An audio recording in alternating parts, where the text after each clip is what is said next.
Hey, and welcome back to another fantastic episode of Semper Phallus, where we talk about how we, the people, are always dicked. And tonight's episode, we are going to talk about Ukrainian oligarchs and the billions and billions of dollars that they have been embezzling and laundering right out of your pockets as the taxpayer. We're going to talk about the re-emergence of Fauci. He is back on the scene, and he's got something to tell you. And then the last thing that we're going to discuss, AMC and just market abuse in general and how it's likely to cause the collapse of our financial system, possibly to an irreparable level. So with that said, I just got to ask you, Doc, what are your thoughts on the Ukrainian billionaires, and which ones do you know by name?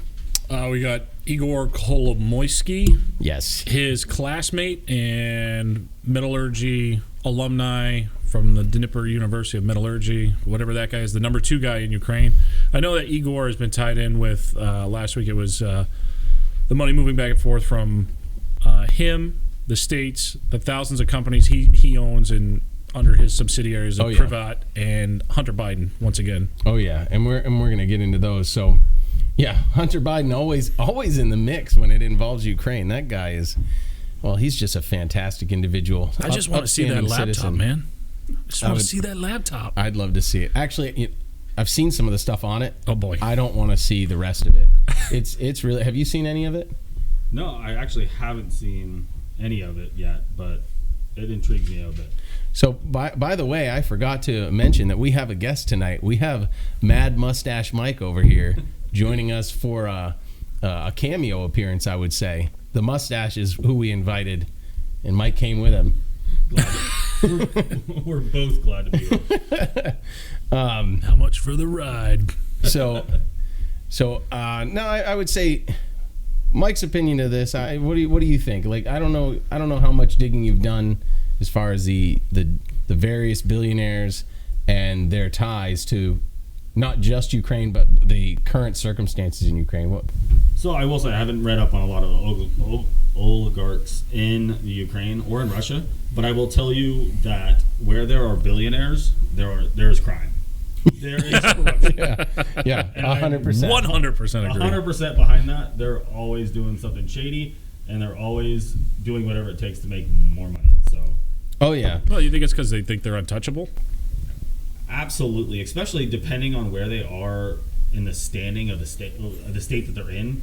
I mean, you have billionaires in any country that really lie low. Yep. Well, we have some that are benevolent, and we have others that think they are. Right. And then we have others that know for certain they are not. If they're in touch with any sort of power at all, you can be sure there is some shadiness going behind. Well, I think if we followed like political contributions from those billionaires, it would say, hey, now you're beholden to me. I just spent $400,000 at this banquet for you. Dude, that's really odd. So you're talking about becoming beholden to a billionaire that sponsors you essentially and pays billions or millions of dollars to get you to a position of power. You're groomed. It sounds very familiar. In case like anyone if it was didn't young know, people between the ages of like 21 and 38, there's some we discussed. I can't remember what it is. Young leaders of the World Economic Forum. That thing again. Once again. What is it? Young global leaders. Yeah. Then that's the new version. There used to be like World Leaders of Tomorrow, I think was the old one. That's very Disney-like. Very nice. Yeah. Your Mike's doing that thing again. And I think they rebranded it, so it's just harder to find them. Harder to track down who's who. Because if I was on their site earlier today trying to search through their alumni and see, I was looking for Christine Lagarde. I was trying to find Hillary Clinton, and then I tried to find ones that I know are on there, like Trudeau, and they're not. Buttigieg. They're not on there. Well, I think it's because they're older than the Young Leaders Forum, because it's only towards like 38, I think. I mean, that's just convenient if you don't want people to know that you're corrupt assholes. Well, that's when they pedigreed them and groomed them from those ages. Yeah. But where I was going with this is Ihor or Igor, depending on... Ihor? Yes, you do. Kolomoisky, he's the billionaire that we kind of started this topic on, and Igor Kolomoisky is... let's start kind of from the beginning here. So Igor Kolomoisky has worked with George Soros in the past, maybe not directly, but trying to achieve the same goals, which was to tear apart the country of Ukraine, to subvert the current government at the time, which was pro-Russia, and replace it with a more pro-Western, easier to manipulate and abuse for their favor government. And I'd like to say they used bad actors. Well, they did. I mean, Zelensky's a terrible actor for that. yeah, oh yeah, Oh, man, he's a bad actor. He is a bad actor. But the best part about it all is that there's no way to hide the money trail here. So, And it's obvious. yeah. So just talking about the president of Ukraine, if you look into Zelensky's background, before he was dancing in trans and and also on Dancing with the Stars. Did you see him do that Nazi flag thing and all? I was Yeah. like, come on, man. Yeah, well, he's got to support his militias. The Azov Battalion. Oh yeah, and what's the in the right sector? That's another one. Yes, but his funding was almost exclusively provided to him by Igor Kolomoisky, who is the billionaire that has been alleged of funding these extreme right-wing militias and doing pay-for-slay tactics, where they went out to the eastern regions of Ukraine in the disputed Donbass region and slaughtered innocent women, children, and men that were innocent civilians. Now, obviously, it's all alleged because we're on the west side. Yeah, we we're don't get the far truth. away. How am I going to know? But this was reported in Western media. I've got it pulled up. I'll pull it up here in a second, and also verified by obviously Russian intelligence from a Ukrainian militia member that they captured, who then confessed. Whether or not I believe the confession, I mean, I believe it more than I believe CNN. I mean, that's about the best I can do. But so you have the president of Ukraine who is tied to a corrupt billionaire by the ball sack, and is just going to do his bidding. I mean, there's no way around it, because this person essentially created his career. If I'm not mistaken, Zelensky is now a billionaire. No. Yeah, That was quick. Well, is it like in whatever it was. Ukrainian rubles? It was probably some money laundering embezzlement scheme, and he ended up on the beneficiary side of it. But Ain't no way he got rich being an actor. And I'm pretty sure the stock market in Ukraine is not open for business. no. But so I want to go back to kind of the beginning here. So I'm going to try to sum it up in my just special way, and then I'll bring up some of the sources. So before the Soviet Union fell in the early 90s, you had people like George Soros getting their claws in and doing their orange revolution and their color revolution, where they subvert the government and cause cultural decay and civil disorder, and eventually cause the current ruling regime to be overthrown. So Soros, through Open Society and through the international, I'll have to find the other one, but it's essentially the same thing as the Open Society. It's another one of his social groups that's, the name of it sounds so great, but its real intent is to destroy a country and then take it over and make money off of it. So he gets his claws in, and he digs them into the different officials that he can bribe. Now, this is all alleged. Don't sue me, Soros, or whatever, or whack me. Yeah, don't put us on the list yet. So now you have all this money coming from these Western oligarchs that are trying to influence the system and take it over from within, trying to subvert the whole system from within. And involved in that was also Kolomoisky, because Kolomoisky is very anti-Russian. He's very, so Kolomoisky has triple citizenship. So he's a citizen of Israel, citizen of Cyprus, and a citizen of Ukraine. Well, he is Jewish. Well, so yeah. he can claim Israel. Yeah. Well, so is Zelensky. Yep. I don't know if he has multiple citizenships, but he's also a Jewish, or practices Jewish. I don't know if he practices, but he's whatever. So now you have Kolomoisky and Soros, already essentially creating division within the country on purpose, to use it as a tool to gain more power, more influence, and obviously stuff their pockets full of more money.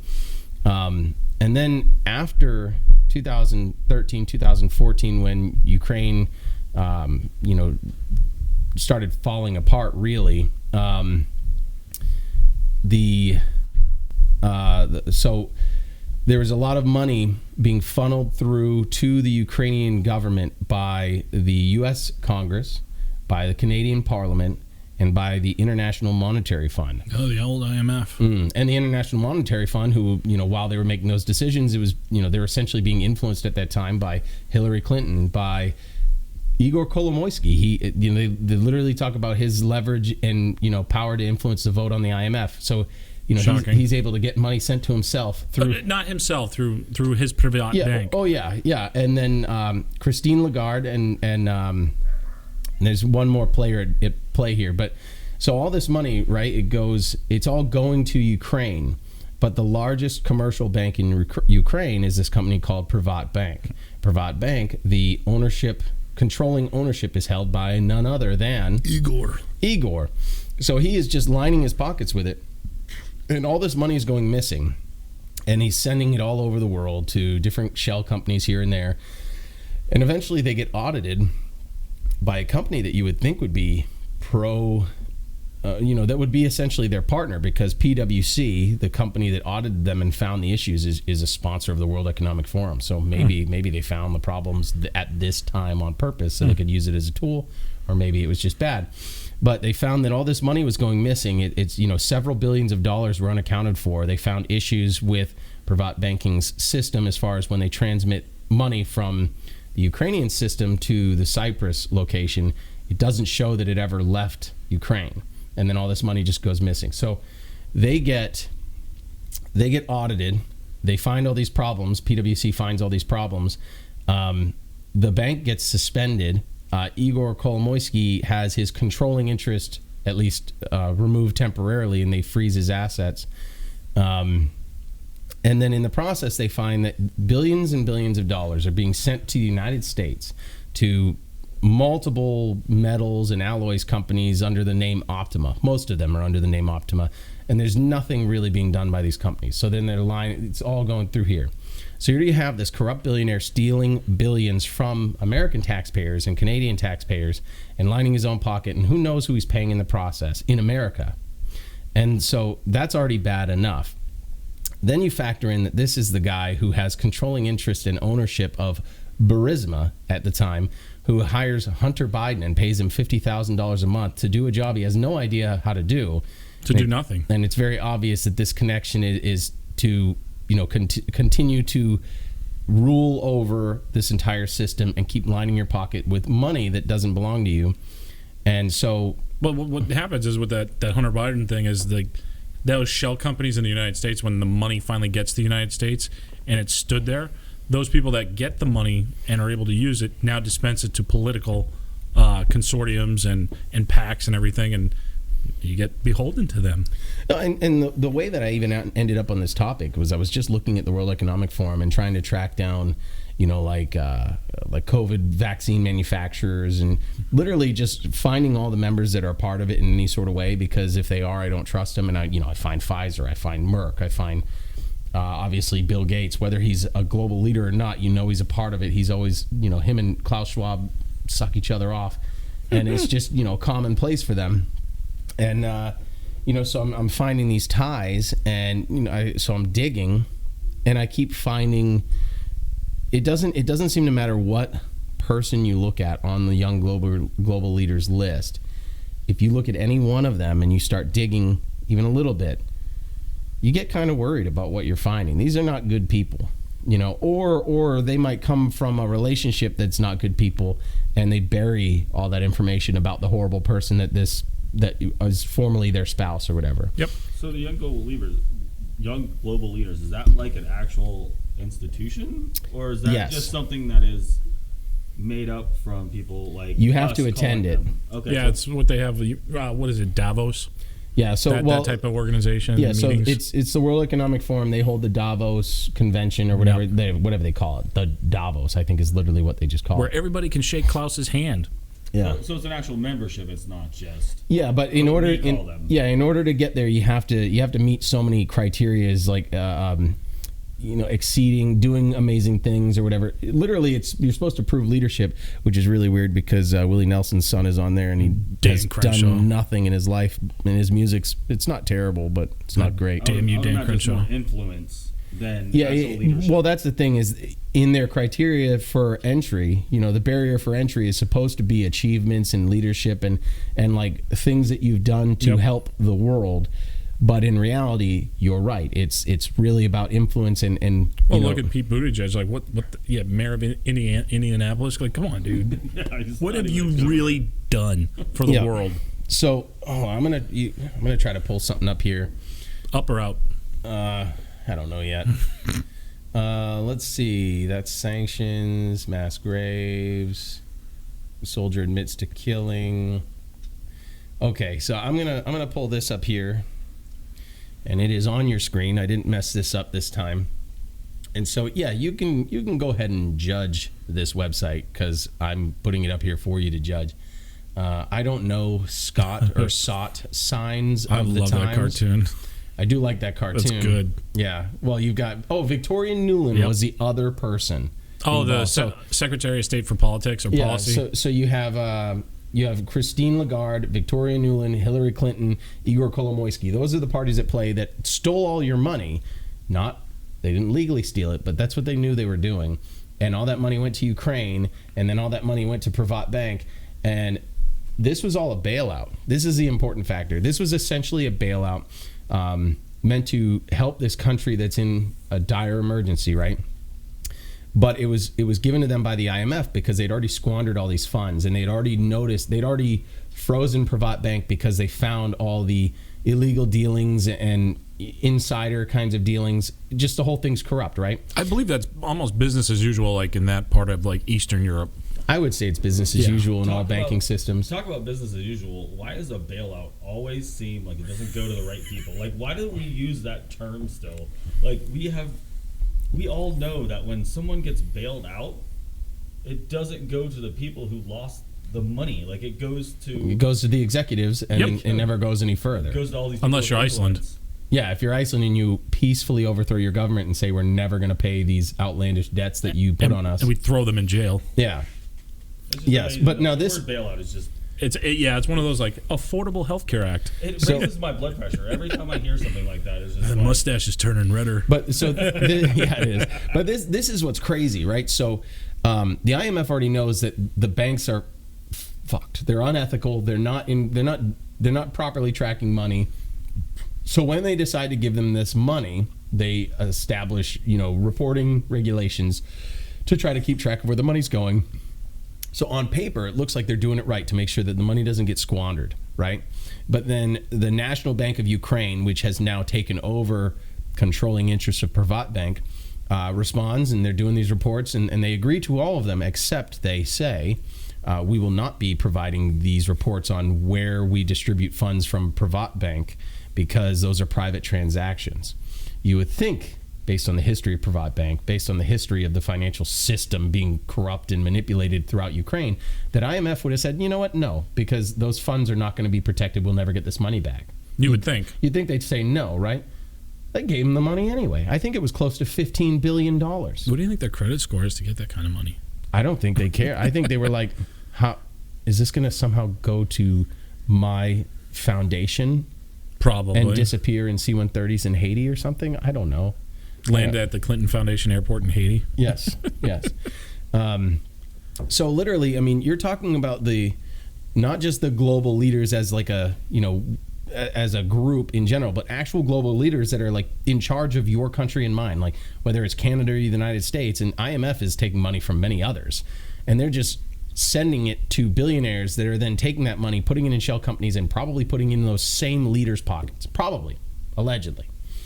And otherwise, I can't imagine why they'd keep doing it. I mean, because you've got the connections to Hillary Clinton, you've got the connections to Soros, you've got the connections to the IMF, you've got the connections to the World Economic Forum, you've got the connections to Hunter Biden, and through Hunter Biden, you have the connections to John Kerry's son, and Joe Biden, and all of these horrible people are more important than you and making decisions for you. And I just want to add, I was supposed to bring a topic to this, and I told you, like, this whole thing of digging into this has just made me hate government and people, the elites that want to control us, that hate us, that demand our servitude. I couldn't even come up with a topic because I was so angry this week. Yeah. So let me read this article real quick. I'm going to try to make it quick. It is kind of long. So when Igor Kolomoisky financed anti-Russian units operating with the Ukrainian army in the Ukrainian Civil War, he was a staunch ally of Petro Poroshenko's government in Kiev and the Obama administration's chief Ukraine policymakers, Secretary of State Hillary Clinton, and her Assistant Secretary of European Affairs, Victoria Nuland. They in turn dominated the voting on the boards of directors at the IMF. Led by managing director Christine Lagarde. And I don't know if that's how you say her name. I don't care. Following the U.S. regime change, which installed Poroshenko's regime in the spring of 2014, the IMF voted massive loans for Ukraine to replace the Russian financing on which the regime of Viktor Yanukovych had depended. More than a third of the fresh IMF money was paid out to the National Bank of Ukraine, the state's central bank, into Privat Bank-controlled Kolomoisky and his partner, which I can't say his name, Bogolyubov. I don't know. It doesn't matter because he falls off of the story. I mean, I'm sure he's corrupt as shit, but he falls off of most of the story. It really, Kolomoisky is the one who gets into the most trouble. At the time, investigations of Kolomoisky's business and banking practices and the special relationships he cultivated with the National Bank of Ukraine reported he was stealing the money through a pyramid of front companies, lending each other the IMF cash, which was not intended to be repaid. Clinton, Nuland, Lagarde, and the IMF staff and the board of directors ignored the evidence as they continued to top up Kolomoisky's pyramid. Criminal investigations by the U.S. Department of Justice and the FBI were also reported at the time, and they were neutralized by their superiors. A new Delaware state court filing a month ago at the time this was written, I'll scroll up, but whatever, triggering new U.S. media reports appearing to signal a shift in the U.S. government policy towards Kolomoisky, or else, as some Ukrainian policy experts believe, it is a move by U.S. officials to put pressure on the new Ukrainian president, Zelensky, whom Kolomoisky supported in his successful election campaign to replace Poroshenko. In the new court papers, the front companies' names and the court and value of U.S. transactions between them, which Privat Bank has dug out of its own bank records, now that he doesn't have controlling interest in it. So if he was still controlling, he wouldn't have dug out those records. You want to air quote that? Controlling? Controlling. Yeah. I'm sure he's still controlling. No shit. Is published for the first time, but the scheme itself is not new. It was fully exposed in 14 and 15, and it's archived. I'll pull up the archive here in a second. Nor is it new, as subsequent U.S. media reports claim that the FBI is investigating Kolomoisky and his U.S. associates for criminal racketeering.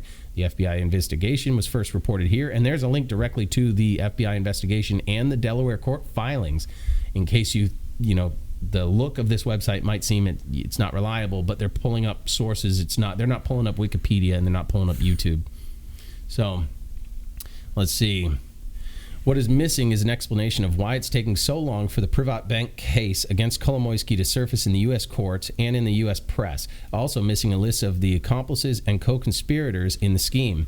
These include officials at the IMF, the U.S. and Canadian governments who knowingly directed billions of dollars to the National Bank of Ukraine, from which, as they knew full well at the time, the money went out to Kolomoisky's Privat Bank, the largest single Ukrainian recipient of international cash.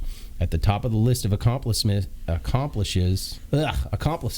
immediately subordinate to Clinton, Nuland, and Lagarde, are David Lipton, the U.S. Deputy Managing Director at the IMF, and the head of the IMF in Ukraine, Jerome Vacher. So I don't want to keep going. Man, you can't make up a better fucking story. Well, I mean, everyone loves Hillary Clinton. Like, she doesn't look like the most evil woman on earth. Looks like your little Gam going to help you out, make you some pancakes in the morning. Yeah. With some ricin. Yeah, she's just so good. And everyone, if everyone remembers from the last show, we talked about Victoria Nuland. We actually showed the video of her interaction with Marco Rubio at the Senate, where he said, "Does Ukraine have biological or chemical weapons?" And she goes, "What I can tell you." So that's not a no. Yeah. And then the follow on the lead to the leak. Yeah. Well, so all right. So I kind of want to get into this because, right, so let me find it real quick. I did send it to myself. All right, right here. So on this right here, if it pulls up well on your screen, Zelensky signals he doesn't expect Ukraine to join NATO anytime. Now, if anyone's been paying attention to this conflict, allegedly Putin is saying that they will enter into a peace agreement as long as, they gain the territory of the Donbass. Obviously, they're not worried about Crimea. They maintain control of the water flow because Ukraine had previously cemented the dams and completely shut off water to Crimea, starving out the farmers there. So they want control of the waterway. They want control of the Donbass region, or at least to essentially give it its own independence. Not going to happen. And then one of the most important things is demilitarize Ukraine, essentially neutralizing it, and then guarantee that Ukraine never joins NATO. So they want to make Ukraine like Ireland or Switzerland type country. Yeah, essentially. And so you could say that that's Russia just saying they want an easy target. They want them to be neutralized, right? Right. And there's a good case for that. There really is. But there's also the good case for, if you look at the battle lines drawn on the overhead map, the way that Russia has typically looked at like Ukraine, Belarus, and the other, like Latvia and those other ones that used to be the old war pact countries. Yeah, the Warsaw Pact. Yep. They look at those as essentially a buffer. It prevents Russia itself from having an easy means of attacking, especially the cities like Moscow. And so Ukraine is strategic for them, obviously for oil, obviously because of the water to Crimea, yep. but also serving as a buffer to prevent attacks, right? Like to prevent like traditional conventional missile systems from being able to reach the capital. So it's like a new age Cuban Missile Crisis in a sense. Well, essentially, I mean, if you really want to say it, like if Canada started lining their borders with the United States with missile systems right along our border, I'm pretty sure we'd be like, what the fuck, hey, Canada? Fran, what you doing, eh? What are you doing, man? So that's the way I look at it. But now that Zelensky is saying that, he says right here, this is a quote from Zelensky, "For years we have been hearing about how the door is supposedly open to NATO membership, but now we hear that we cannot enter, and it is true, and it must be acknowledged," he said. So if they already are acknowledging this privately, now that allegedly this is a private conversation, it hasn't been said publicly, why aren't they saying it publicly? This would be a step in the right direction if you think, at least in front of the public, to try to say you're trying to talk Putin down. You're trying to talk to peace negotiations, saying that we know we're never going to enter NATO, and we promise you on this agreement that we're never going to enter NATO. I think that's a good thing. I mean, you know how I feel about NATO. It shouldn't exist. I don't think NATO should exist either. But so now Ukraine is essentially already neutralized. Without the foreign military equipment, they would have been steamrolled. They would already have been steamrolled. So they're effectively neutralized. Russia already has control of the waterway. Russia has already isolated the Donbass region and taken control of those. And really the only remaining one would be to guarantee never to enter into NATO. And based on President Zelensky's own words, they're not going to enter NATO. So why don't they? Yeah, but then Russia today says we need to have Mariupol in the southeast. Yes, I did see that. They want that city to surrender and become part of Russia now. Yeah, but don't you think that Russia can get all that you were talking about, the waterways and all that, but Russia isn't going to back down until they have someone in their government. Oh yeah, I think that's want someone implanted. And absolutely.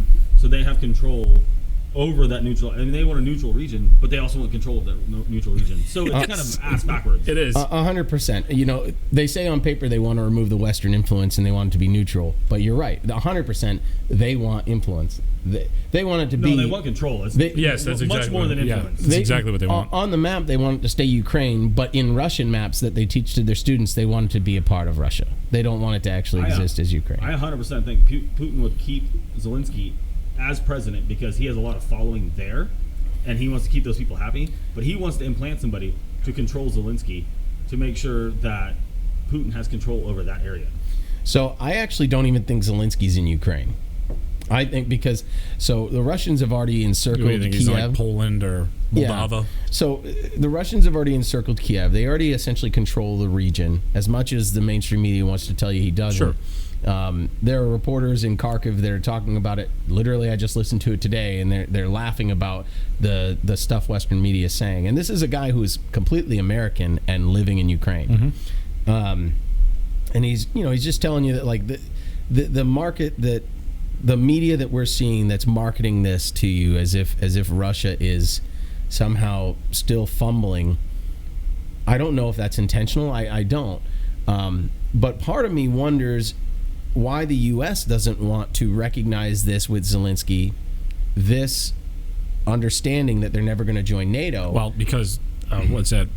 Arrow, whatever it is that produces the Switchblade loitering drone. They just sold thousands of those things to the Ukrainian government, so they kind of like to use them and see how they work in the real world, and then sell them some more. And yeah. I'm sure, Lockheed Martin, whoever makes the Javelin. Yeah, the German and their RPG-29. There's all kinds of money that needs to be made by these, the congressional military industry. But you'd think they'd want to end it sooner rather than later, because we all see it, right? You see what they're doing to our currency right now. You see you see the relationships that they're burning, and countries all around the world are switching away from the petrodollar, and they are trading petro in yuan, in ruples, in rubies, like literally. Without the petrodollar, the dollar is fucking useless. It's the only thing holding the dollar together at this point. Yeah. Can I ask you a question though? You say why wouldn't they want to end this, right? And I could possibly explain this. It's just my opinion, but since Biden and the Democratic people have been in office and running this country, what good have they done for our country? I mean, what have they not tanked and just brought into just pure negativity, right? Yeah. And then you've seen it on the news. You've seen their administration, their press secretaries all say this stuff.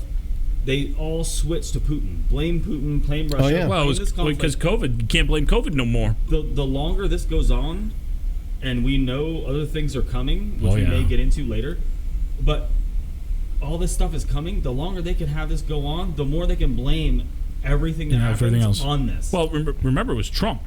Trump. Well, COVID. Now, bad Vlad. They need someone to blame, and until they have this next devastating story, they need to continue this one on.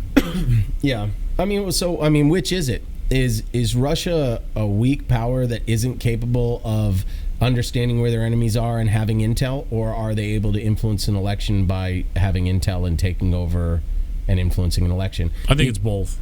I don't think it's both. I think they sacrificed reservists. I think they used those like pawns. Those tanks are too expensive and too hard to reproduce. Yeah. To just have a missile go through it and end everyone's life. So part of me, the conspirator in me, the conspiracy theorist in me, believes that Putin and Biden are on the same fucking team right now. Because if you actually look back historically, Putin hates Kolomoisky. Yes. Biden hates Kolomoisky. The only person who's got the dirt, the only person with money and power and influence who has the direct dirt on his son and all the horrible things he's done and the money he's earned for, sacrificing his country's sovereignty, probably, whatever. Mm-hmm. Kolomoisky's got all that. Kolomoisky's the guy who pulled the strings. Think there's anything on that laptop?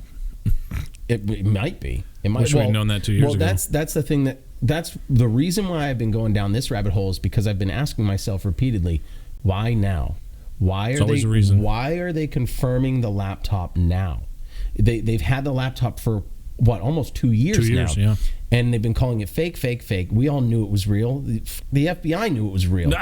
But we've seen that the Alphabet Boys, the DIA, the NIA, the CIA are now telling reporting agencies what stories they need to leak out, knowing that they're fully bullshit, like the Trump P tape. Oh yeah, the FBI and CIA were like, you push this, New York Times, and it wasn't true at all. Yeah. And then of course Project Veritas exposes that, and then Project Veritas gets raided by the FBI. Weird. Yeah, that is weird. I just think the way I look at it is Putin wants to get rid of Kolomoisky because Kolomoisky supports Nazis or Nazi militia. Dude, use one of those hypersonic missiles. Yeah.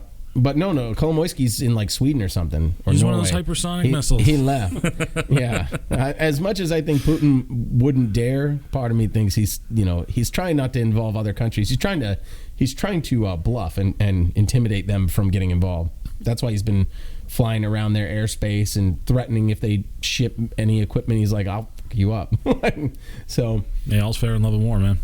So I personally think that, and then this is just my thought, this isn't proven factually, I think that at this point, the fact that they're not closing it up, they're not wrapping this up with a bow and calling it over and coming to some sort of a peace agreement, even though all the pieces of the puzzle have essentially been accomplished, maybe not Mariupol, but most of that southern region, so Russia has that land bridge for the most part. And they've left Odessa relatively untouched right now, too. So I feel like most everything has been accomplished, and now you have Zelensky on the record, saying that they know they're never going to join NATO. So why not just make the peace agreement? But if you have parties at play here that want to destroy documents, that want to destroy financial filings, and want to destroy biological research labs, and you're all kind of in on this together, then the two big powers that are really just sacrificing Ukraine are going to keep it going. I think Ukraine is just a bunch of people getting effed by oligarchs and corrupt governments. Well, who's getting dicked in Ukraine? The civilians and the regular soldiers. Who's getting dicked out of Russia? The civilians and the regular soldiers. Who's getting dicked in the United States? The civilian, not the soldiers yet. A lot less than in Russia and in Ukraine, but people in the United States are getting dicked by this as well. Oh, hard. Yeah. I mean, we got dicked as a military for 20 years, so we're a little raw after that. So thankfully we're not involved in this. Yeah. So I think that we'll just leave it at that. Nothing can be solved. We don't know what's fact. We don't know what's fiction. We're going to keep digging. Yeah. So the next time we talk about that topic, maybe we'll have some more information. I had a lot of stuff to bring up. Hopefully there's peace in the next couple of days. Or ceasefire, and they can hold it. The way I see it, they so you're not on screen, man.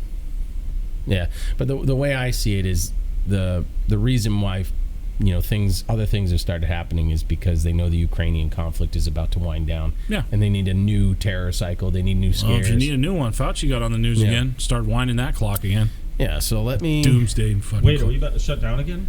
We're talking about it. Yeah. Dude, I swear to God. And a fourth jab. I swear to God. So Fauci comes out, right? It was this week, wasn't it? Yeah. Or early last week. I didn't even watch it. I don't need to watch it. I don't buy into this bullshit anymore. I never really Tell did. us how you really feel, man. But Fauci comes back, and it's like literally we were all just talking about, well, what's Fauci doing? Just hiding now? All of a sudden Ukraine's in the news, and Fauci just goes on hiatus, and like it's not like anyone was like, oh, Fauci and his family on vacation in the Maldives or something. Like, no, that fucking guy was hiding because he's being probably investigated by someone. And then all of a sudden, it just seems like clockwork. The moment, like, it's like saying Beetlejuice 3 friggin' times, and that fucking asshole shows up. And Fauci. Yeah, and then, wait, you tell me kids don't have to wear masks at school anymore? Let me come back. And I'm back. Fucking kibosh that shit. You thought you didn't have to? Just kidding. Literally, even when the schools got rid of it, the school buses were still forcing it. It's like, what the hell is wrong with you people? Like, they're sitting around each other all friggin' day, and now the bus driver, you like, holy shit. Like, when I know that bus driver is going to the store and not wearing a mask. Dude's like, Boston just celebrated St. Patty's Day with no masks? Not on my watch. Yeah, better no super spreaders. Listen to me, okay? We can't have the virus could get out because of the infected. We're looking at another shutdown, folks. You know, Rand Paul's getting all jazzed up. Damn, we are. I know it's our headphones, but it's not. But it always scares me about the recording. Not clipping. And then of course, it's like perfect timing. Fauci shows up, and I swear to God, I think, don't quote me on it, but he shows up like a day before the China story drops, and all of a sudden there's millions of people. There's 40 million people in China are now locked down in the city again because they got sniffles 22. They shut down Disneyland. I'm just saying. Not what Disney Asia. Shanghai. I believe. Shanghai. We're all getting shanghaied. Yeah. Fucking stupid. Floor's getting pulled out from underneath us again. Just when you thought you could be free, go outside, enjoy the nice spring air. What will they think of next? Got to bow down at the fucking altar of Fauci. And then, and he shows up just in time for Pfizer to ask for emergency authorization for their fourth fucking booster. First one didn't work. Second one didn't work. Third one didn't work. You know what? The fourth time, this time, it's going to work. And they're discovering that the spike protein doesn't fall off. And they're like, we don't know what that's going to do to your DNA. Yep. Sorry. No takesies backsies, by the way. You can't sue us. Yeah, and now you've got like tennis players popping up or falling down with blood clots. I don't know. You've got Bieber's wife. Yeah. Bieber's wife gets a blood clot. I don't know what her name is. I don't know. Miss Bieber. Good for him not marrying some crazy other actress. She might be something important. I have no idea.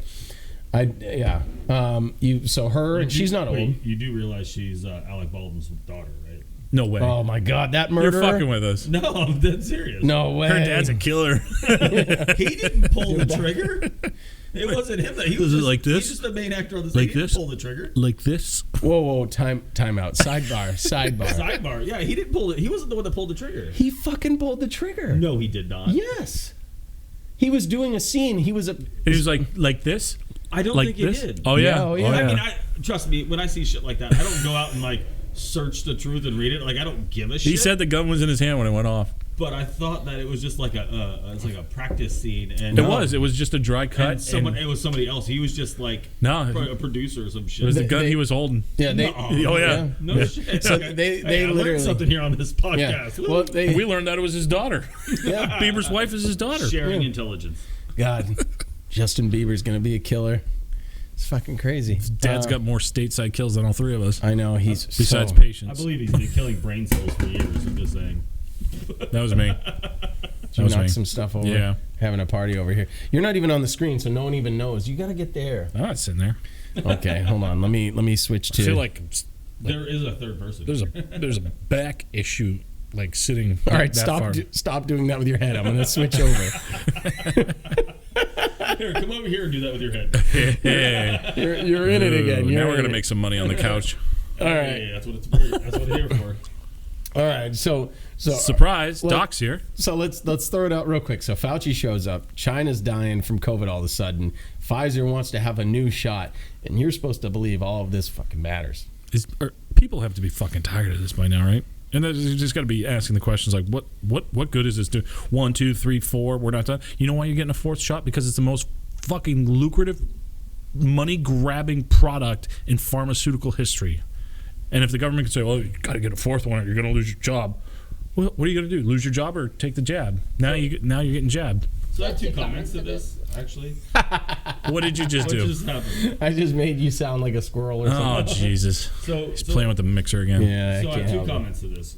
1, I don't remember what it was. But 2, when you say this pharmaceutical grab, and I'm wholeheartedly behind you. I'm not a huge tinfoil guy, but in 20 years, we're going to have a documentary that comes out that is like the biggest like money grab the world has ever seen. Like expose on the whole. About 20 years ago when COVID happened, how everybody in the United States was duped into wearing a mask and getting these shots. No.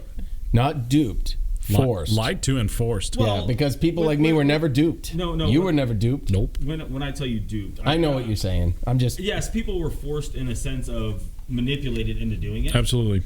But if everybody stood up and said no, they would have backed down. And we know this now. Yeah. Because when we people go into, we knew that all along, man. There's been numerous instances where people are like, no, we're not going to wear masks. And they're like, well, okay, not this time.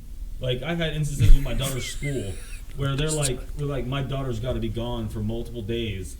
And I literally talked to the nurse. I'm like, she is not sick. She will be at school tomorrow. This is going to happen. And she was like, okay, we'll make an exception. You're goddamn right. I'm paying for this. Like, it's incredible. If people would have stood up in the beginning, they would have just backed down. Well, we were duped. Well, the American male has been emasculated to just kind of be a beta.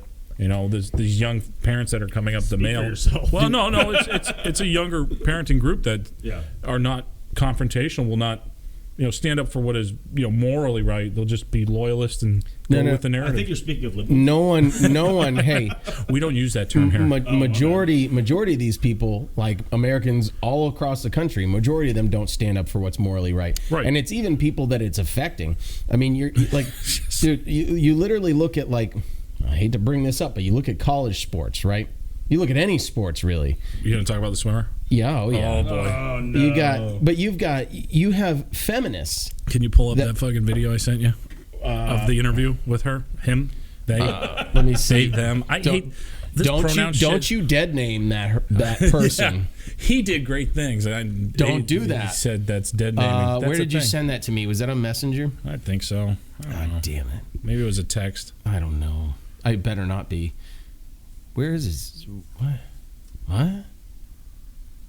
Oh, no. Did I just do something bad? Probably. Oh, yeah. I sent it to you in Messenger. Talk about it. No, but I think I might have turned off our recording. Our live feed? Outstanding. I don't think. Go back. Oh, yeah. Wait. Jesse Smollett. Smollett? What's he doing there? Man, Alex just fucking canked us off the live Oh, feed. no. I was wondering why it's not working. Oh, we're still live.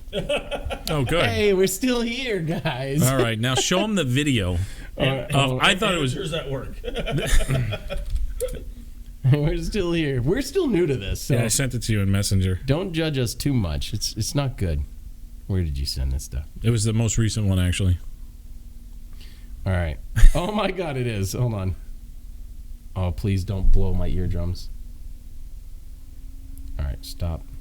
So this is the interview after they Amazing women athletes out here today. Hold on. This deserves an SB. Have you seen it, Mike? I have not. Actually. Oh man, we get a load of this. This is awesome. I'm gonna scoot up. this is bringing equality into the world of trans sports athletes, and all right. yeah, it speaks for itself, literally. So I turned it down a lot. So here's hoping that this bad lyric plays and doesn't blow your eardrums out. So. Just so many amazing women athletes out here today. It makes me so proud. Now that I can compete as female, I'm ready to smash the other girls. I'm here to kick some f***ing ass. I'm gonna roll up the other women here, and I'm gonna smoke them. I am the strongest woman this state has ever seen. Just so many. Honestly, I think 80% of the world is laughing at that, and the whole idea that a man can compete against women and be like, "Oh, it's fair." Didn't they do it in the Olympics too? I don't remember. Yeah, They're potentially about to allow him into the Olympics as a female swimmer. I don't remember as Dude, much. you gotta- I mean, I've heard about this. Actually, I don't in the news, care. But I don't care. I don't remember. I know they had transgender people in the Olympics, but I don't remember hearing anything like this. But they have totally just shitted all over. Oh, yeah. It's fucking amazing. And he deserves every they're ounce of trans it. sapiens. Okay. They're transhumanists, transapiens. Is this what's going to happen when they hack Transhumanists, humanity? Yeah, like hackable animals. Yeah. I just want nothing and I'll be happy. But all I want to say is, like, I find it amazing that we live in a world where feminists are literally, they're going on and on about all the things that women can do, and I agree, women can do a lot of things.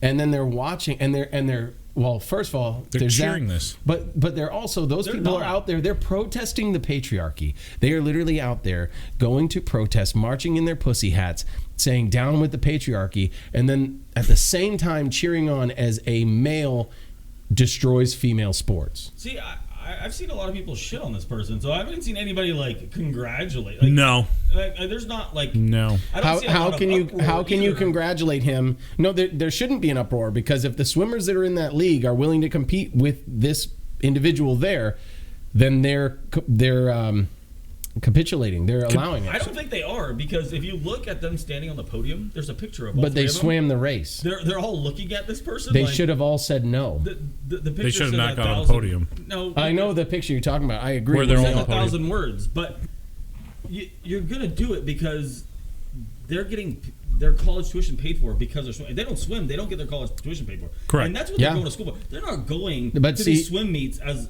a women's So, swim meet. this to was make the money. national championship meet. It doesn't matter. Yeah. Well, I mean, the title is a girl important who thing for a girl who competition. swam in the Olympics before The- literally the got pride bumped of out. being a champion. Yeah, they're going to school to get out of college. Sure, I get most of them will be doctors and lawyers, but That's their. Can I just say though, we're ignoring something. A girl who has swam in the Olympics for I believe for the United States, that is a swimmer at Penn. She got bumped out in this event because this person won. But what about the girl that finished 16th? Now she can't claim the All-American title. That's the same person. Oh, okay. Oh no, maybe. I don't know. I imagine that almost every woman here who doesn't get first would be pissed, but I guess you don't like. I guess coming in second's fine for women. I can't believe how little you guys follow women swimming in college. I don't know. How do you guys not know this stuff? I don't know. We're more of a diving type guy. Springboard, platform, cliff. Actually, the only women's sport that I think I've ever... No, I haven't watched it. Maybe volleyball. I don't know. I wonder why. Oh God, the competition. It's very. It's pure a heat, athleticism. It's a heated competition. It's a heated. So intense. So back to fuck Fauci. We're not locking down. Hashtag. Fucking hashtag. Yeah, we did hashtag him on the video. So yeah, please make a comment if you think there's more that we need to add, because I know everyone hates this fucking evil individual. Yeah, he's right up there with literally, I don't know when all of a sudden his organization and any of the other letter agencies that he's affiliated with, I don't know when all of a sudden they got authority. None. Never. CDC. The CDC was recommendations. At what point was the CDC allowed to tell a landlord that he couldn't kick people out and he couldn't do anything about all the money he's losing? Bingo. He or she. Bingo. Like, I'm sorry. And like, that's just one thing. I mean, in when we grew up, the CDC was like, don't eat too much chocolate. Yeah. Now all of a sudden it's like, we'll fucking kill you. like, what the fuck happened? Wow, you guys have changed a lot. God, it's like the CDC's on fucking It's a steroids. fucking food pyramid. Now it's like, take this or die. It's a taste of power, just like anything else. One little bit. Like, we can tell people how to live their lives by saying they're gonna die. And they'll Let's do listen it. to us? Speaking of comments, Fucking idiots. Yeah. speaking Like, of we don't even comments, know what's in this. Watch what we do next. Yeah. Oh my God. Oh, we're in deep shit. Can you believe they took 3 of those things? Whoa, wait. What time they need a 4th one?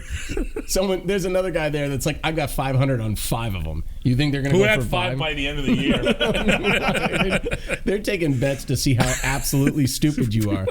I literally saw a comment on Twitter. Someone was like, I don't care how many shots it takes. If it takes 100, I'm going to get my shots because I'm not selfish. And I'm like, no, you're a fucking idiot. Moron. You're an idiot. But it's and free. I hope you grow. Yeah, it's free. if it's free, it's for me. I live by that, but not in regards to Biological not in regards to all experimental drugs. Just the fun ones. Thanks, Mexico. I said all. Oh. Okay. Yeah. But anyway, so if you got something? No, I was gonna say just turn me up a little bit. I was getting some Turn it comments. up some. I was getting some comments saying they couldn't hear me, and Oh shit. and I'm the entertainment of this damn show. So Well, you brought the mustache for us.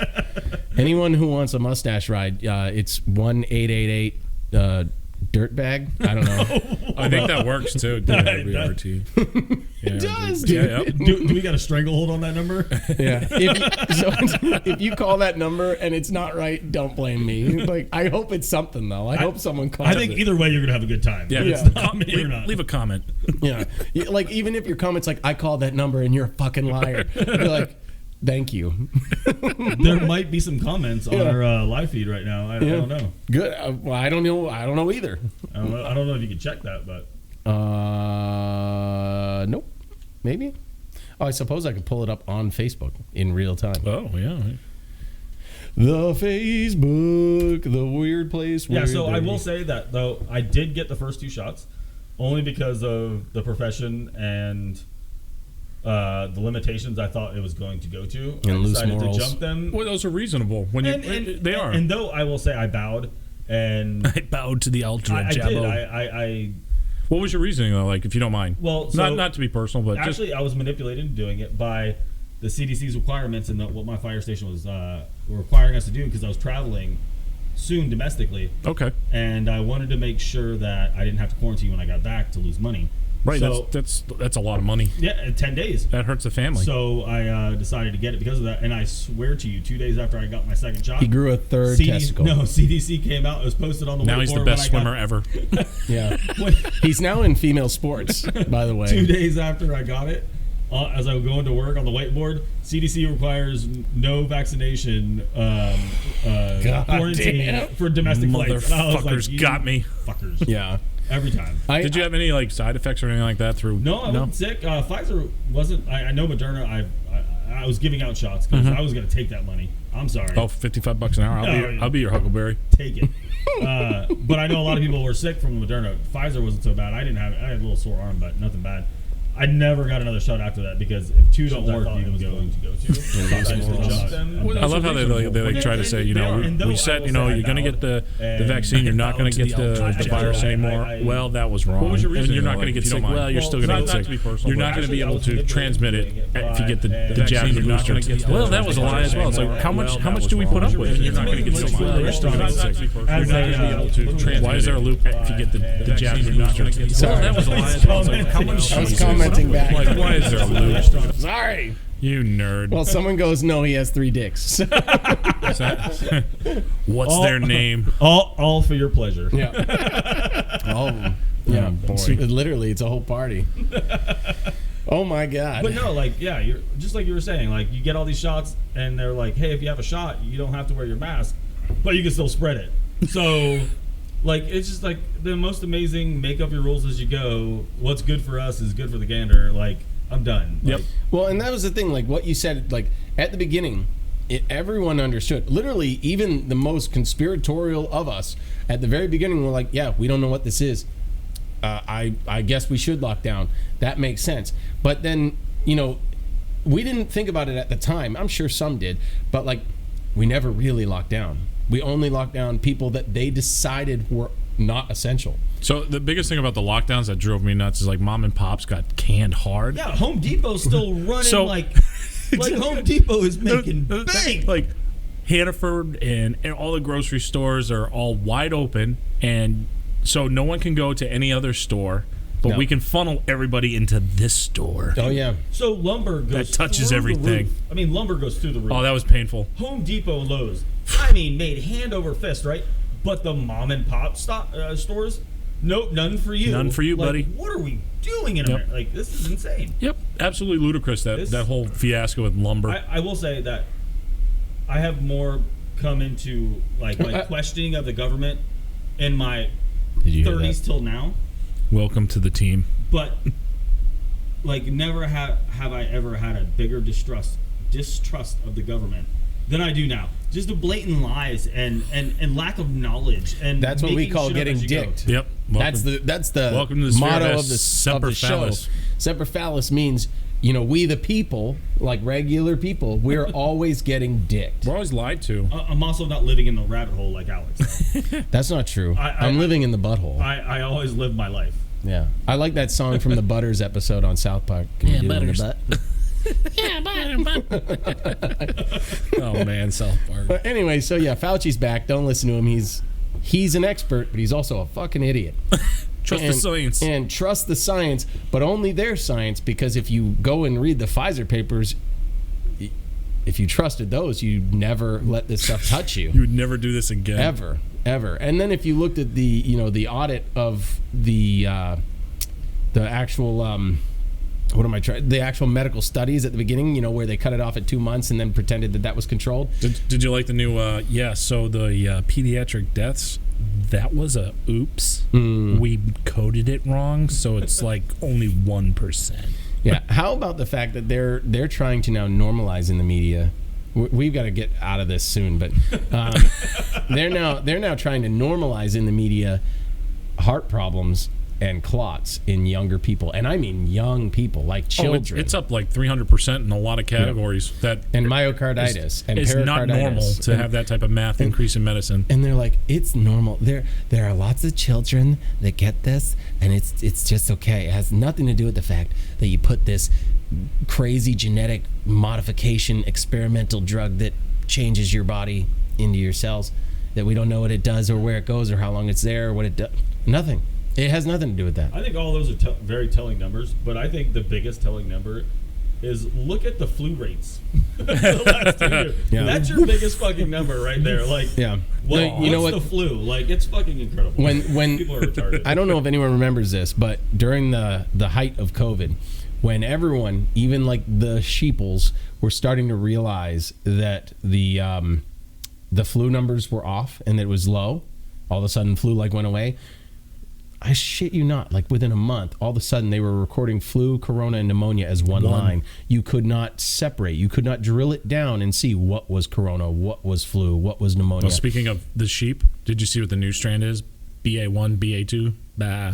No. I shit you not. No. I shit you not. BA1 and BA2 are the new killer that's out looking for everyone. The killer strain. Just don't go down that alley, folks. Yeah. You'll be fine. Yeah. And, it has nothing to do with the timing when China said that they were going to help Russia, and then all of a sudden they get hit with this biological weapon. That we created in China. It has nothing to do with that, right? No. Probably not. Let's move on. So, hey, we're going to go ahead and move on past this because, we've all dealt with this for long enough. We're all sick of it. Now, anyone who's in AMC, I want you to keep watching, but you don't need to. You already know what we're going to talk about. But for anyone that isn't invested in the market and paying attention to what's going on, like this guy over here. About to get learned. My hand's not over there. This guy. I'm about to get learned. Over here. And this is not just for AMC. I just want to be clear. This is... Well, so most of the people that I know that were relatively new to the market, they all learned a lot about this through AMC because you got into the movement that was AMC, that is still AMC, and you started reading about it. There was a lot of hype. There was literally the sentiment around the stock was so good that you started digging. You wanted to read more. You wanted to know why this play was supposed to be successful, and it still is. And so you did your due diligence, just like the due diligence of others that you were reading. And literally, that's where I learned most of what I know about the stock market. I don't know about you. That's 100% of what I've learned about the stock market. And it applies to basically the movement and fighting huge hedge funds. You have long plays, you have short plays, there's 6 different ways to make money in the stock market, but this is more battling against short hedge funds that want to bankrupt companies, and that's basically the entirety of it. And well, that's what we saw last year with the GameStops, AMC, Yes. Robinhood, and SEC. Yeah, 100%. And they're still trying to figure out how Robinhood was all involved in this. And like I said, billionaires, they just breed corruption. So it's going to be there when they find it. Whether they do something about it or not is irrelevant at this point because we have them by the balls. But this is more talking about the derivative market and how fucked our economic system is right now. It is. So as I was telling you earlier before the show, the entire global economy is circulating $40 trillion, right? That's a lot of money. It sounds like a lot of money, doesn't it? Well, it would behoove you to know that hedge funds, banks, big players in the stock market play a lot of their money in the derivatives market, which is basically just gambling. I mean, they know which way it's going to go. Right, because they've got enough people and brains to figure it out, and computers. Have the money to push it. Yep. But they bet on the stock market, and the amount of liabilities they have in the derivatives market reaches $650 trillion. There's not enough gold on the planet to cover that. That's and no one's. So where are they coming up with money like that? They aren't. They literally aren't. So please explain to me, like I'm an idiot because I am when it comes to this. So this 650 trillion is. How do they play with that money? Here, let me tell you. Because it's fictional. So I don't want fake money. A company like Citadel. That's our dollar. Is a company like Citadel has an umbrella. So it's Citadel Securities. It's raining out. Citadel something and Citadel something, and one's a market maker. And a market maker can do whatever the hell they want. Citadel Securities, Citadel Advisors, and there's some other one that's not Citadel. Yeah, there's a big umbrella, and they have multiple positions in multiple levels of the market. But they're also a market maker, which basically they could do whatever the fuck they want to. And it's bullshit. They create options. So the derivative market is options. Yeah. They write the option contracts, and they can write as many of them as they want to, as long as they say they're going to try to find the shares to cover them. Yeah. That's all they have to say. Not by a certain amount of time. That's their promise to like get. Oh yeah. So they're given this authority by the regulators, and I don't know which ones. It's been a while since I read about it. They go to the banks and say but they're given this authority, and the purpose of it is to maintain liquidity in the market, to keep a smooth and operational market, so that like when shares get low, there aren't a lot of shares to be had. If you try to buy, then they'll still fill the order, so it's still moving. Okay. But they'll fill the order without actually buying the shares. They give you an IOU, but in your account, you've got the shares. But you don't. No, you really do, because eventually they have to buy them. Like, they have to. That's the thing. But This sounds terrifying. But there's no timetable. Yeah, but they have an obligation to acquire those shares to fulfill the order, right? Now, that's where it gets really interesting, though, is because the thing that we've seen with the AMC phenomena and GameStop and Vinco Ventures and CEI and Mullen, probably, I don't know about Mullen, you know about Mullen, but either way, what we've seen is they're fulfilling these orders and never acquiring the shares, and then it becomes a failure to deliver, which means the shares weren't delivered. And under normal circumstances, after so many days of shares not being delivered, It's 6, by the way. Is it for the delivery date? It's supposed to be the original. But guess what?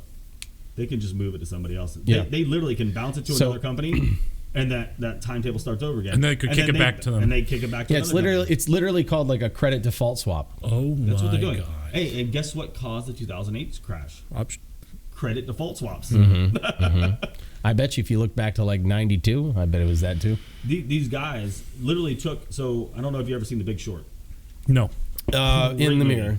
Great movie. It explains the whole 2008 crash. But basically, it was credit default swaps and them packaging these mortgages into a thing, selling them, and then reselling them, and then using them as collateral, and then reselling them, and over and over again. So if it crashed, it hit 6 people. Holy shit. So one credit default swap would hit 6 people, but there were millions of them. Right. This is the same thing, except they're packaging derivative markets and failure to delivers and option contracts and all these things, and they're just moving them around to other people. So that's why the derivative market has grown so big, is because they want. And they don't even use lube, man. Dude. They just fuck you They straight. don't even spit on it. Nothing. And guess what? They're all living at large, and These are like the richest, elitist people too. Oh, yeah. Like the guy who owns Citadel owns the highest valued property in the United States. think he knows Klaus. Oh yeah. You don't get to that level of corrupt piece of Rich. shit Yeah, without corrupt. knowing that piece of shit. We call that CPS. Like you can't become the head of the dark side or whatever without also knowing the leader of the Sith. I don't Like the Emperor and Vader. Yeah, like you can't.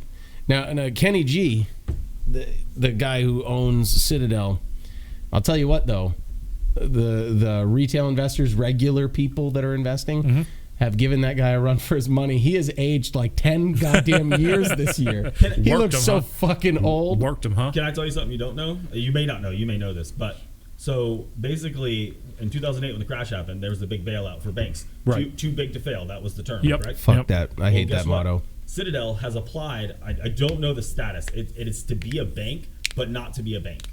So he is in that umbrella of too big to fail. They have applied for it, and they're saying in the news reports that is likely to happen Good for him. because he knows what's coming. He wants to be bailed out when this shit goes south. Does he know he's going to lose his hat? Because everybody He knows won't. everybody He in the won't because market- they protect it through so many shells that he won't. It's the same thing as like Bullshit. no. Listen, No, there's some off his books. let me school you up. Oh, sorry. All right, so Bank of America, right? Yeah. So Bank of America, in order to maintain their assets and not lose them when they claim bankruptcy, then they have to put those under a separate agency that they technically own, but they don't own, or whatever it is. It's like they've given control over temporarily. So they create an entity that then takes all their assets, and then they can claim bankruptcy, and they don't lose all those assets. And the reason I know this is because a buddy of mine was on Facebook talking about how the ATM just stole his money at Bank of America, and I told him fuck that bank, and then I told him pretty much. why, and I pulled up the derivative. I pulled up the notional derivative information on Bank of America, and then let him know that they have about 2 trillion. They've got so much friggin' money here. Maybe it's 2 billion. No, it's got to be trillion. They've got like 2 trillion in assets, right? That's a lot. They've got over 19 trillion in notional derivative losses. And that's the good number. If you go to the next page, they're holding companies that they don't list them all. Right. They have like it's another small number in the single digits of trillions, if that makes sense. Yeah. And then they Small number. have more than 25 trillion in notional derivative losses, that are essentially up in the air, and if the market doesn't do well, then they fail. This is crazy. So if the market doesn't do well, they fail. And you're talking about the Bank of America does not look ready. It looks really not okay. But guess what? You say that they put their assets that they want to keep in another company, but when that market fucking shits the bed, those assets are worth dick anyway. It doesn't matter. Well, the notional derivatives are worth dick. No, I'm talking about the assets. If they have... Oh, the monetary assets, yes. But it depends what the assets are worth tied to. If they're tied to properties and things like that, they might actually go up. But no one's able to buy them, so they're useless. So I agree with you. But like... fuck, what was I? So I was reading about... so you've got all this money in all these big banks, the too big to fail. This is why I got on this topic. So you guys are talking about too big to fail. All these big banks, so whether it's JP Morgan, Citibank, Bank of America, probably Titty Bank, whatever, you've got all this shit tied up into essentially fictional value that is far and above what they actually hold in assets, and that is all essentially bet on wishful thinking, like we think that the market will go up forever. It's all derivatives. Yeah, and so now if the market starts to tank, these fuckers, they tank. If we tank 10 points, let's say 10 points is like the bottom, they're going to fall through the fucking floor. Yeah, but the market sits at 30,000. And yeah, the government might bail them out and dick all the people, because that's, the common theme. They might do that, but the problem is they're so over leveraged at this point that there's no amount of money that can actually pay them back. The whole monetary system has to collapse. Well, obviously, because there's not an amount of money, because there's only $40 trillion circulating, and there's $650 trillion. Can't back it up. Technically in debt is what it's looking like. And the funny thing is that when a company like Citadel is trying to drive the price of AMC or GameStop or whatever they want to do down, right? They could say they borrow 20 million shares, right? Mm-hmm. And they sell those into the market to plummet that price, and they have the obligation to go find those shares. Fuck Citadel. Do you know what they do? No. They write a bunch of option contracts or put contracts to equal. So each contract is worth 100 shares. So for 20 million shares, you need, 20,000? I'm not good at maths. Options. So it's like 20,000 call options.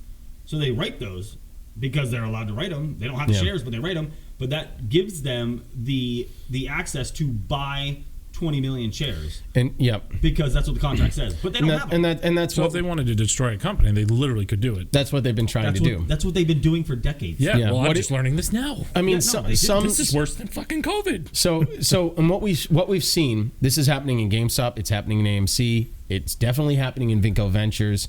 It's definitely happening in Ader. I think that's the name of the company. Yep. So these companies are so heavily shorted that there aren't actually shares to short anymore. And these hedge funds have so many failures to deliver that they can't actually operate anymore, right?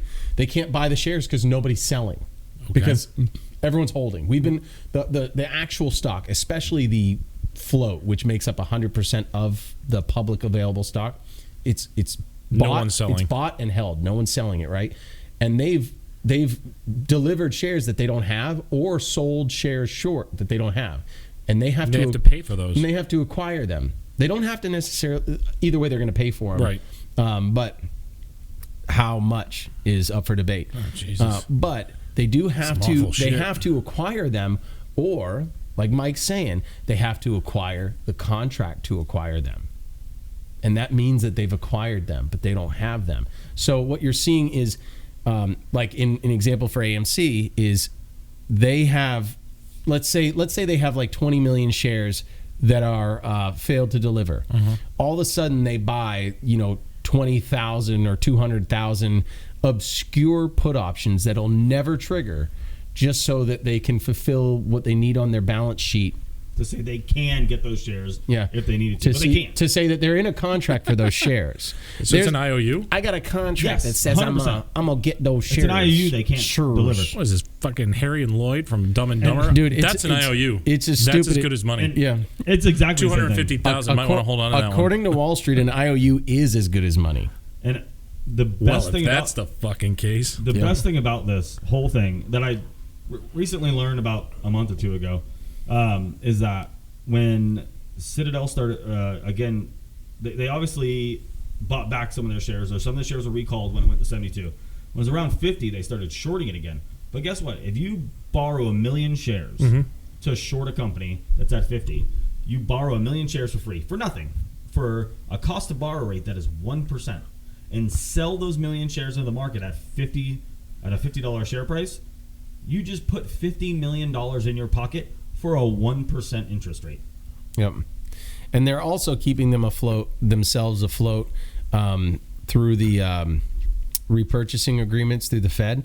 So they're literally like buying treasury bonds for a discount and then giving them back for their own money after inflation. Don't get me started. It's literally literally almost all financial institutions in America right now are every day exchanging their money for bonds and then exchanging their bonds for money.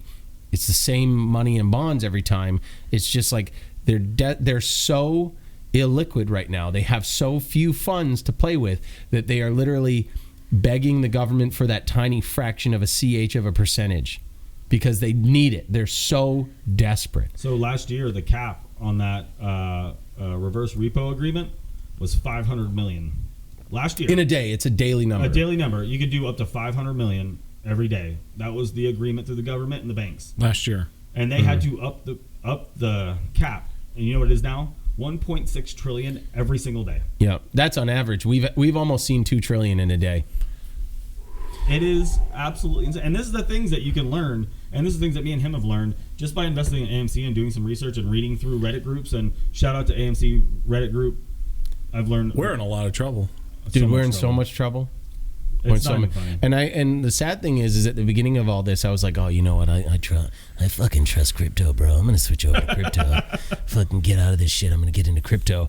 But now I'm like, those fuckers want me to get onto their global goddamn currency and get it into a decentralized global currency, and fuck them. So now I'm like, I'm just gonna, I'm gonna build shit. You can just do what the Canadians are gonna do, pass that universal basic income, and everything's gonna be fine. Dude, and tell me these big banks aren't using that crypto as leverage. Shit. No, actually, the shit out of that. Goldman Sachs is the most, at least at the time that I read, so that's about 2-3 months ago, Goldman Sachs was the most heavily leveraged bank, like traditional bank that's, I don't know if they're traditional bank, whatever, financial institution that's invested into crypto.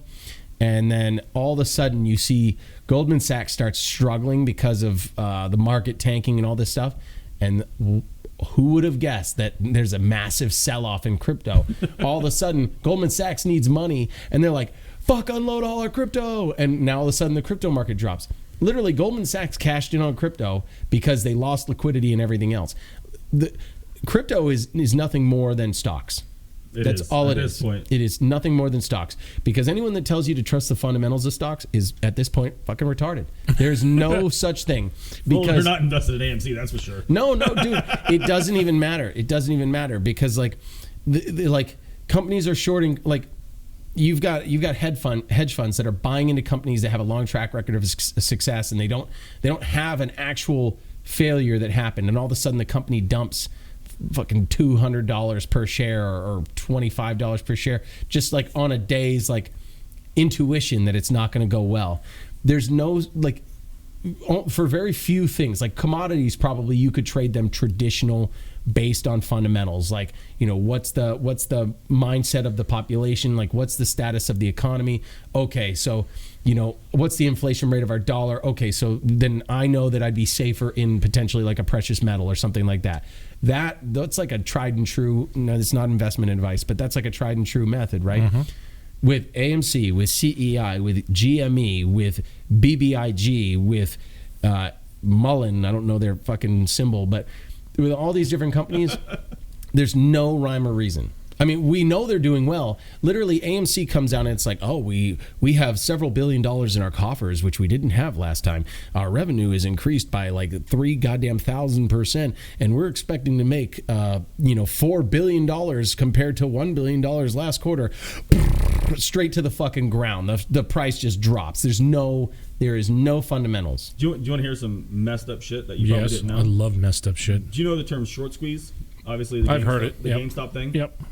Do you know what the longest and probably best short squeeze in Tesla, the last 10 bro. years? Tesla. Really? Tesla's still a Tesla short was squeeze. Hammered. Huh. It's still a short squeeze. It's currently still a short squeeze. It, It's literally the ones that haven't sold or the ones that haven't bought out of their short position that are being stubborn because they can't afford to. It has allowed Tesla to keep going up. Now, mind you, Tesla doesn't really make that much money selling their cars. Tesla sends people to space, I and know. they tried to put it out of business. No, that's SpaceX. Well, That's SpaceX. It's No, different. okay, stop. It's the same. No. You're telling me Elon Musk isn't running that shit? I know it's a separate company. Hey, I know it's a separate company. Hey, Elon, I know you're bright, but you're not running any Hey, of those fuckers. If But whatever. Tesla wasn't at what it is right now, would SpaceX exist? No. Yes. Lying mother. No, I'm not. I think he's I think that Elon Musk is confident in spending money that maybe he shouldn't on SpaceX because Tesla's doing well. But at the same time, SpaceX got like $10 billion from the NASA. U.S. government like 2 years ago. $10 billion. Dude, but that was just 2 years ago. That's one particular grant. I'm just saying. I don't think SpaceX would be what it was without Tesla. Tesla is doing things. Tesla wouldn't be what it is without the government.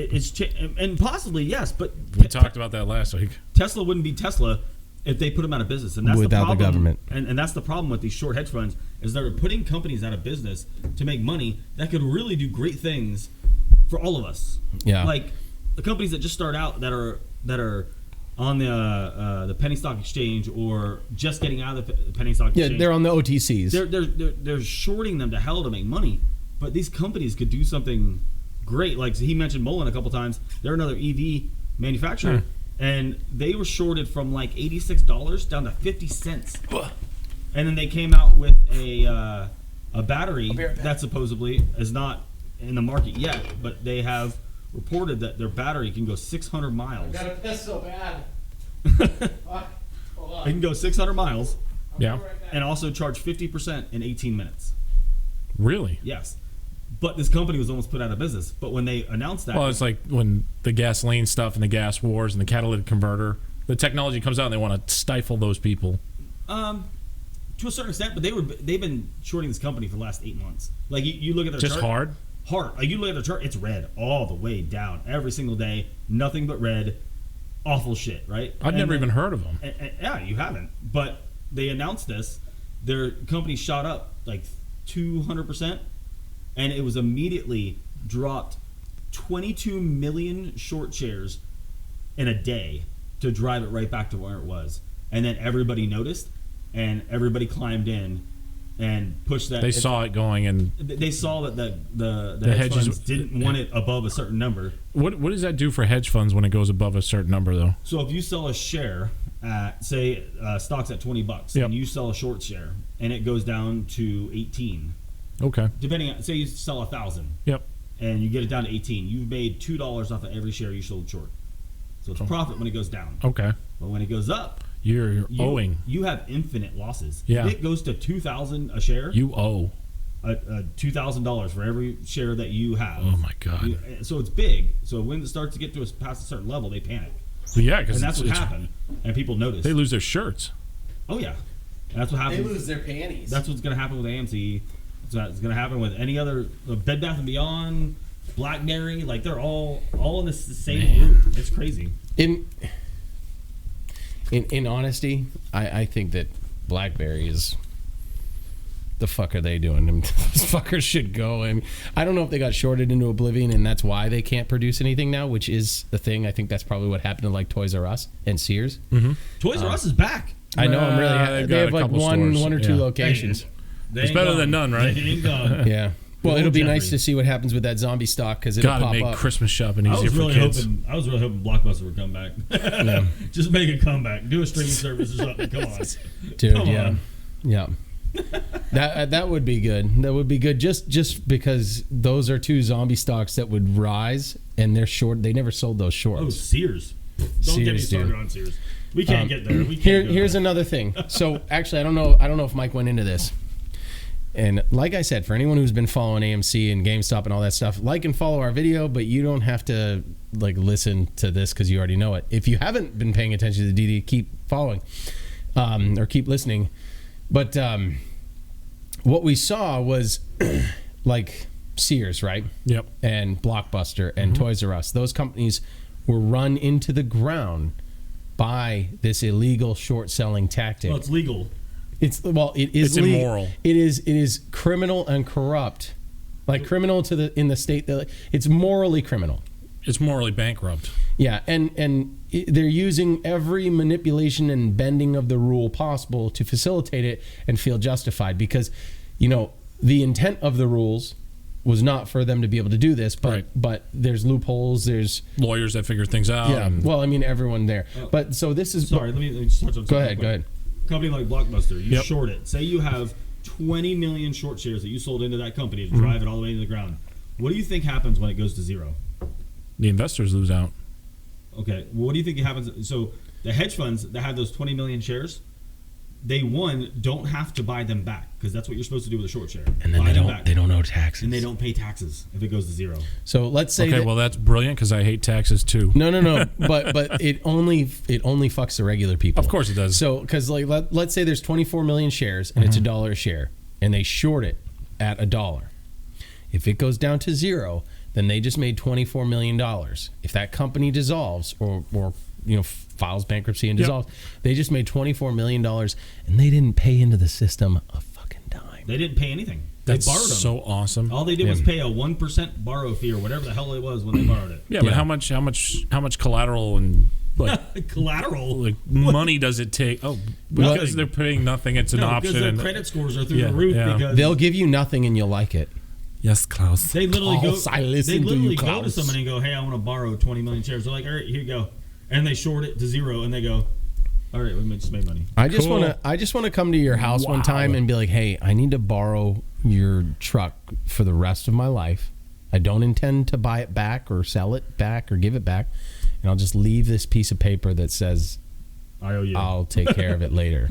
And then I'll never call her again. And when he runs it into good for it. And then when he runs it into the ground, he's like, "Well, I don't owe you anything. I'm not going to buy this shitty truck. It's a piece of shit. This thing can't even start. It's like you took the starter out. Fuck your truck. It's wrapped around an oak tree. No shit, it doesn't start. But all in all, like our entire economy is so in debt by these hedge funds that there's no way to dig them out. The more you read into the financial system, Makes you sick. It is the most sickening thing in our entire country, probably in the world. It doesn't get discussed about a lot anywhere. Well, because the financial players, almost everyone who's in the financial system, like the big players, right, has this understanding that like we're going to trade on fundamentals. But like the lowballers, like the people that me and you would know that work for like a Fidelity or Schwab or something, they're going to trade in the portfolios that are recommended within their companies, whether it's fund sponsored by Fidelity and all that stuff, right? Yep. Which means they're already being vetted, they're already getting the support inside.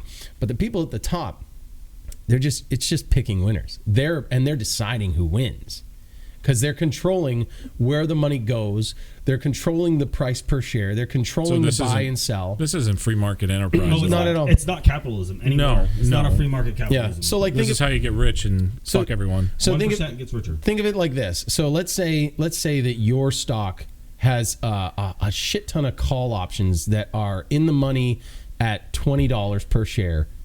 If that's what it closes at on Friday, right? So on Friday it'll close at $19.99. Oh, no bullshit. But then, right after close, you'll see the tape. All of a sudden, all these shares start getting purchased, and then you find out that it's delayed order reporting, and they did it on purpose because it suppresses the price action. It keeps the price from showing how volatile it really is. That's some fucking evil shit. It's pretty bad. Man, I thought fucking Biden was bad, man. So this is a whole nother level of demonic. So this is pretty much why, as much as I'm not a fan of Warren Buffett, this is pretty much why his philosophy stands. You know, if you like a stock, buy it and hold it forever, kind of a thing, or like, you know, the stock market transfers money from the impatient to the patient, that kind of thing. Yeah, because you literally have to just wait. Eventually, they're going to move on to the next thing, whether it be the cost of opportunity. They don't want to keep messing with it, keep suppressing it, and there's something else they need to do. Eventually, it will go back. Okay, but like, if you're playing it on fundamentals, you're playing it wrong. You're playing it wrong. The only fundamentals that work are the fundamentals that are in the pocket of the ones that matter. If you're playing into like Moderna right before they got their approval, you're going to make some money. Duh. You're going to make some money because they're not going to bet against Bill Gates. I mean, he's literally lined up with the CDC and CEPA and WHO and any other acronym that talks about fucking people. Like literally every single thing that Bill Gates is tied to on paper sounds good, but in real life is bad for everyone but him. Actually, if you want to follow stock advice, just do what Nancy Pelosi does. Yeah, follow her husband, right? And then you do this. You know, there's a quote from Marcus Aurelius in his Meditations, where it said, and I hope I get this right, what is good for the beehive may not be good for the bee. So collectivism, whatever's good for everyone may not be good for that one other person. Oh, I agree. And that guy's old as shit. I agree. We talked about collectivism and things like that just briefly for a moment before, and like we're in, no matter how you look at it, especially all three of us, we literally work in a collectivist system. Yeah. But I think collectivism only works on certain things, and it works on the small scale. I think like things like communism work in a community. They do not work on a city or state level. I disagree, because if we look at the first in the 1620s when the Pilgrims landed and they had the communal granges that they would bring all the crops in from all the farmers. After a few years, you know, Bill was like, Mike produced a lot more than I did, and I got the same amount, so I ain't going to do as much next year. And then all of a sudden, we're all starving. Well, it promotes laziness. It does. It's exactly what it does. You know, they actually gave Mike the extra grain for the mustache rides, so... Which benefits everybody, by the way. Yes, that's beneficial. That's collectivism at its best. That's collectivism in the fire department, for sure. You could build a future on that mustache. I'm hoping I will with this little podcast we got going here. I'll just be this mustache in the background. Well, so... As it grows, will grow. And maybe when I leave after years, you could put a mustache on the wall. Dude, I'll put a fucking mustache on the wall. Get some handlebars going on. I'll put a mustache on the wall today. No handlebars. We'll have your wife come down here with you, and you guys can pick the right mustache and where you want it. I'm sure Emily would enjoy that. Shout out to my wife. Yeah, I wasn't going to say her name on here because I don't know how. I mean, she's commenting, but I didn't want to say it on here. I don't know about how amazing her husband looks. No, she actually, when I said I heard you have 3 nuts, she wrote, I heard he has 3 dicks. So that's good spousal abuse right there. I was like, Jesus, you heard? You don't know? That was a compliment. What's going on here? Mike keeps telling me things are great. I thought it was a compliment, but whatever. Yeah. What do you mean? 3 times the regular? All right, I'm done. Lengthwise. I'm done. Yeah, I don't want to go lengthwise, guys. You know, you get a Marine talking about a dick, and he just won't stop. That's literally why we named it this. I couldn't stop drawing dicks. You might want to do just like one title of your podcast one week, just As the World Burns instead of As the World Turns. Well, so what I was going to say before we got on that little rant is like, I know that like everything we talk about, it really sounds bad, and we do harp on stuff a lot. Obviously, the intent is not to disparage and discourage people. It's really just like we want you to be aware of how effed everything is. I don't know why I didn't just say fucked. Fucked. And just if you don't know how bad things are and where things are, corrupt and where things are being manipulated and abused, then you don't know how to either fix them or evade them. And that's why, like, I wouldn't, me personally, if I wasn't already invested in, like, I would get into AMC now, but I wouldn't buy into almost anything else. I think kind of what you're getting on is the more you're informed, the less you'll get fucked. Yes. You're still going to get fucked. Yeah. But maybe just a little less. Well, I think if we also had more people that were cognizant of what's happening, they steal our money out of our paychecks, they make us do all these other things, they put us in wars, they put us in debt, and people are just blind to the whole thing. Yeah, I think our government's too far gone to actually stop it, but you can still absolutely protect yourself in a sense of your everyday life. Well, that's kind of what I was saying too, is like I think our government's so far gone that I'm almost willing to bet at this point that a lot of the ongoing battles in Ukraine are them working together to essentially destroy evidence. Like, I wouldn't put it past Biden to be working with Putin while pretending to be a buddy with Ukraine. They stopped talking about the biolabs real quick. Well, of course, because he fucking found them. Yeah. Like, excuse me, sir, we noticed that you were working on biological weapons for these deadly diseases, and we also noticed that you were using genomic sequencing to see how these diseases could be used to just absolutely destroy the Slavic people.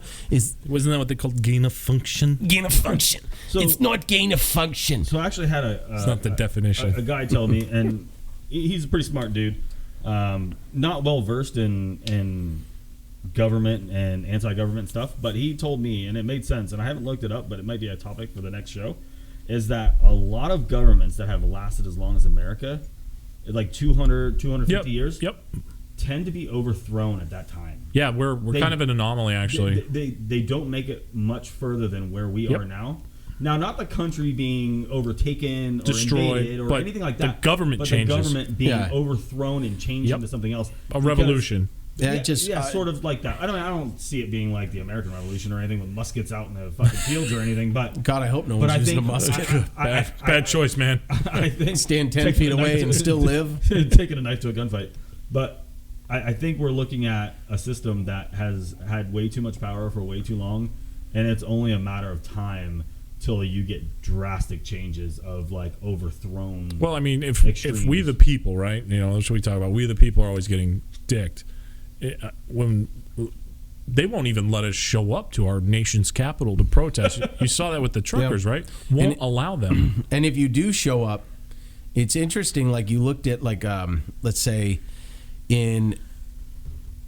so during 2020, I think it was all in 2020. So during 2020, you had BLM and Antifa protesters showing up and burning down entire cities, right? Yes. And they're like, oh, it's mostly peaceful. The fire raging behind them. Literally, Wendy's and Little Caesars burning to the ground. Dude, the fucking reporter standing there saying mostly peaceful, and there's just silhouettes of people holding their fist into the fire, like while Wendy's burns down, and it's like mostly peaceful. And then at the same time, within the same year in Pennsylvania, there is a protest at the Capitol when there's a vote happening, and it's about your Second Amendment rights, and everyone shows up there armed.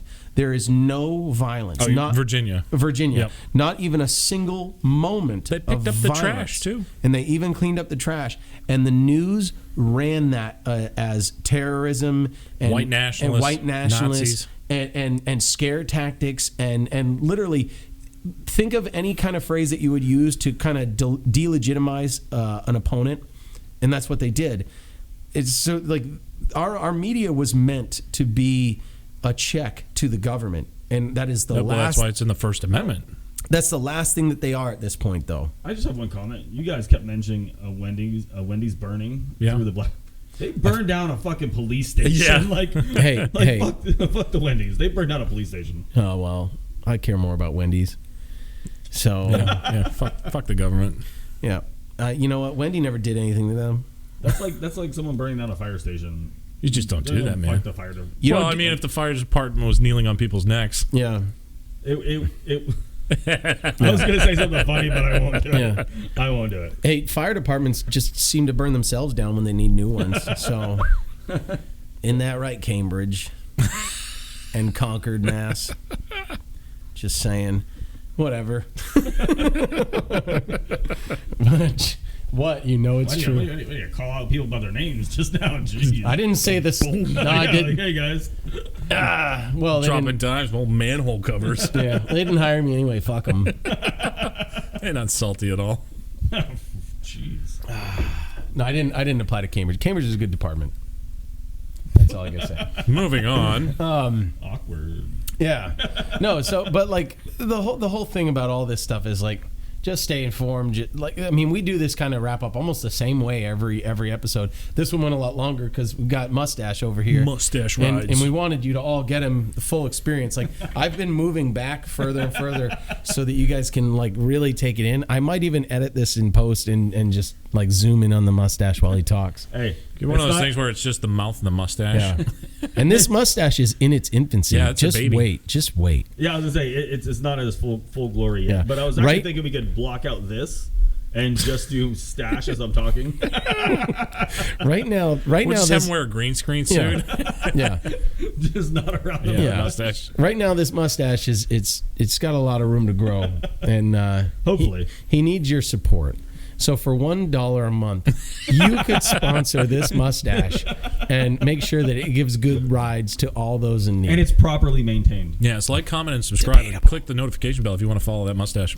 Yeah, well, he won't be here every time, so it's like you had to tune in every time to find out when he's here. Ooh. Yeah. Secret guest mustache. Yeah. I like it. And we might actually just, cover his face except for the mustache, like he said. I think that might be good. That might help everybody,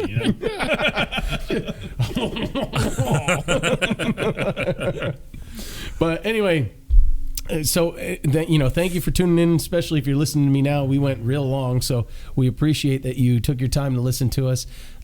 Please like, follow, subscribe, whatever else, depends on what platform you're on.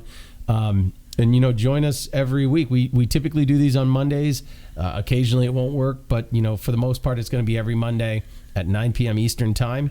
And we might break this out into smaller stubbies like we did last week about Dan Crenshaw. We had a fun one with that, which you should check out because it's short. It's like 22 minutes. Yeah, it's a good one. And we did this intentionally because we've talked to a lot of people that seem to think that we're pretty right leaning, and that's not true at all. And so we went down the rabbit hole about our friend Dan Crenshaw, and we want you to watch it because he's a piece of shit. So that's really it. So anyway, thank you. Welcome, and we'll see you next week. Yeah, fuck off. Semper Phallus. Always dick. Thanks, Mike. We'll see you soon. Mike, how do you feel? Hey, I liked it. I'll come back anytime. All right. You hear that? He liked getting dicked. All right, everyone. Have a good one. Later.